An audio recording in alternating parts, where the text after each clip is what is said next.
Stop scrolling. Yes, you.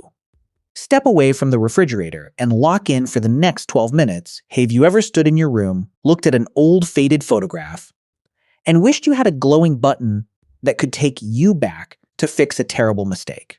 Maybe you want to undo a terrible haircut, prevent an embarrassing text message sent at 2 in the morning, or tell your past self not to invest in that ridiculous crypto coin. Humanity has been utterly obsessed with time travel for hundreds of years. But while Hollywood gives us shiny DeLorean sports cars, magical phone booths, and glowing blue portals, real-life theoretical physicists have spent their entire life savings, long academic careers, and institutional reputations trying to construct actual, functioning time machines inside dark laboratory basements. Today, we are examining 5 real scientists who used quantum equations, high-powered lasers, black holes, and cosmic strings to try to build a real portal through time, and what happened when they turned the power on. Before we fire up the temporal engines, I need a quick interactive check from you. Raise your hand right now if you would choose to travel back to the past to meet your ancient ancestors, or fly forward into the future to see what humanity looks like in 1,000 years.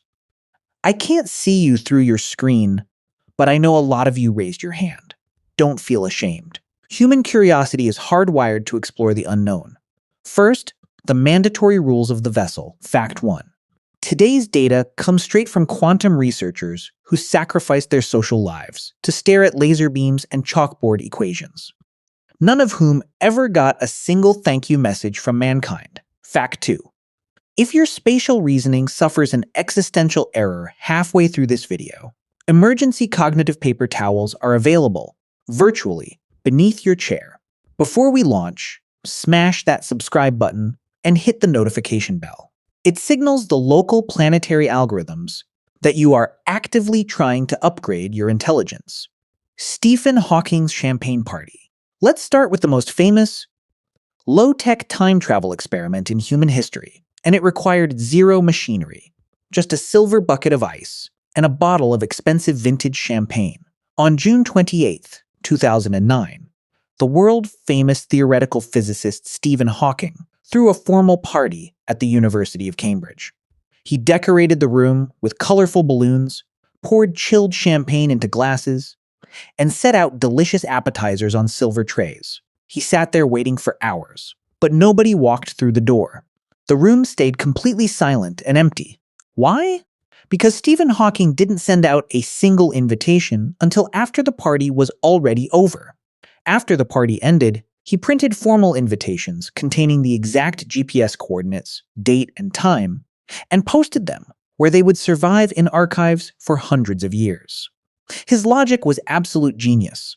If humans in the year 3000 invent a working time machine, they can read the historical invitation, hop into their temporal portal, and attend his party in 2009.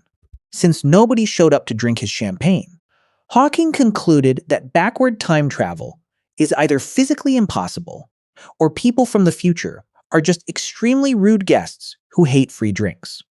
Quick question for you in the comments right now. If you owned a working time machine today, would you have attended Stephen Hawking's champagne party? Or would you have skipped it to avoid awkward small talk with physicists? Be honest. Ronald Mallett's ring laser now. What if you don't want to wait around for the distant future, and you decide to build a real-time machine yourself inside a university laboratory?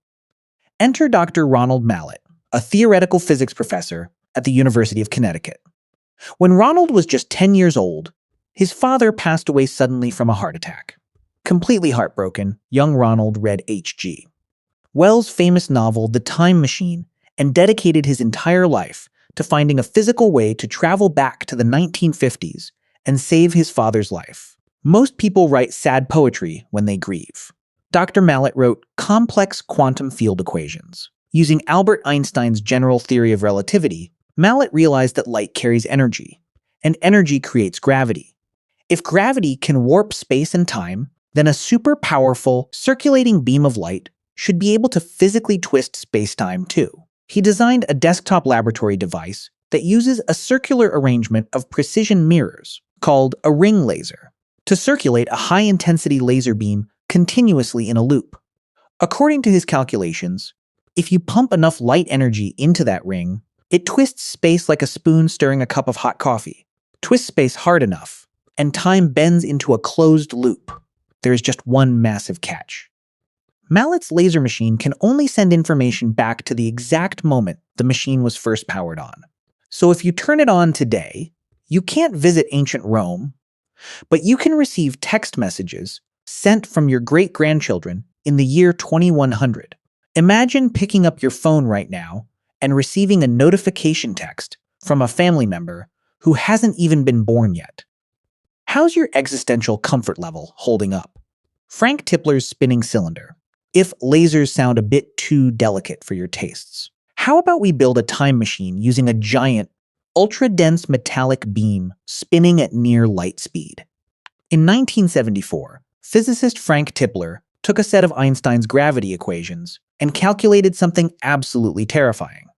Imagine taking a solid cylinder of dense metal, but making it as heavy as our sun, and stretching it out until it is virtually infinitely long. Now, spin that cylinder on its axis at several billion revolutions per minute, until its outer surface velocity approaches the speed of light.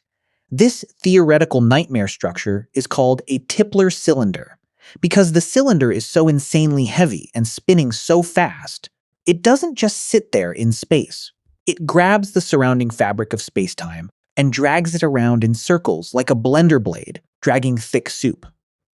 If an astronaut flies a spaceship around this spinning cylinder in a precise spiral pattern, the spaceship enters a path called a closed time-like curve. Without ever breaking the cosmic speed limit of light, the ship emerges into its own past. Pause the video mentally right now and think about that.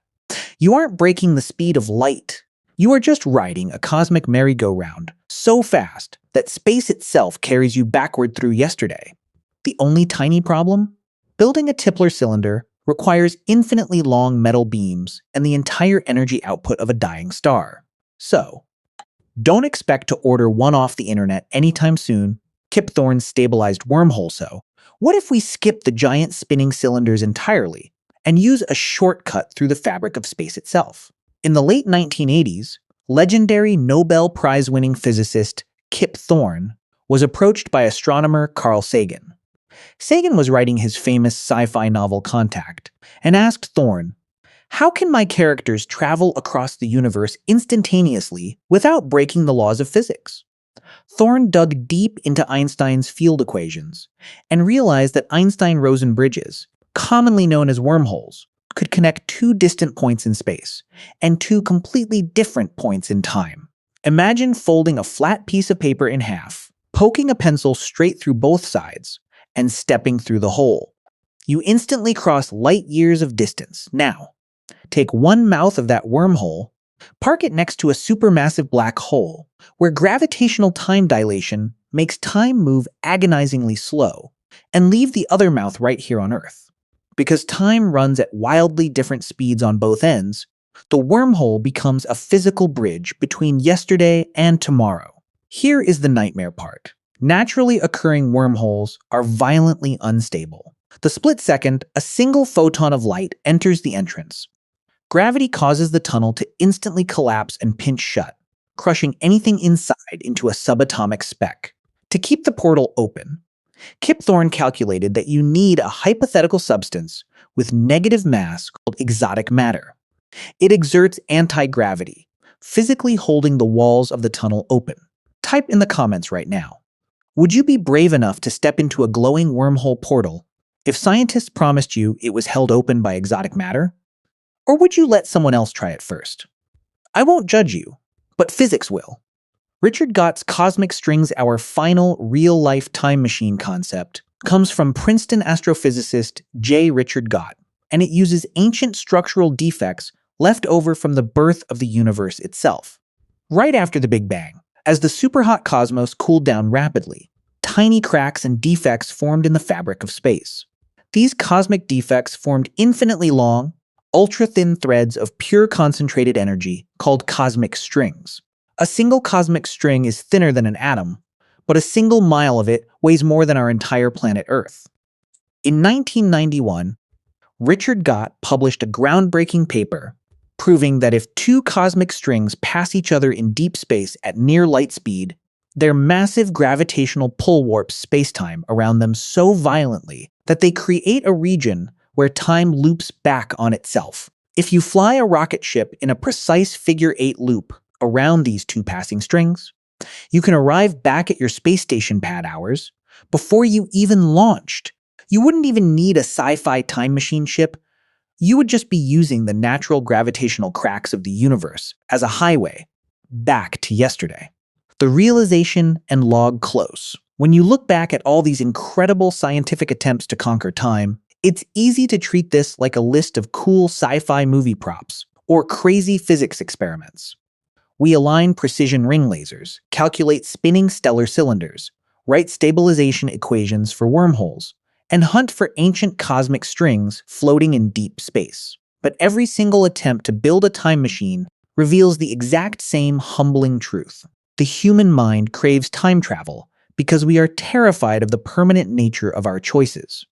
We hate that once a second ticks away, it is gone forever into history. We want a backspace key for our lives, a redo button for our past mistakes, and a sneak peek at the final chapter of our future.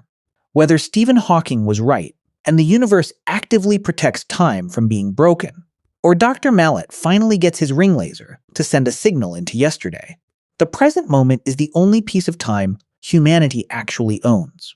We drew equations on blackboards, trying to force time to run backward. The universe just kept ticking forward. Tell me in the comments below. Which of these 5 real-time machine concepts blew your mind the most? Hit that subscribe button, give the video a like, and I'll see you on the next log entry closed. See you on the next ascent.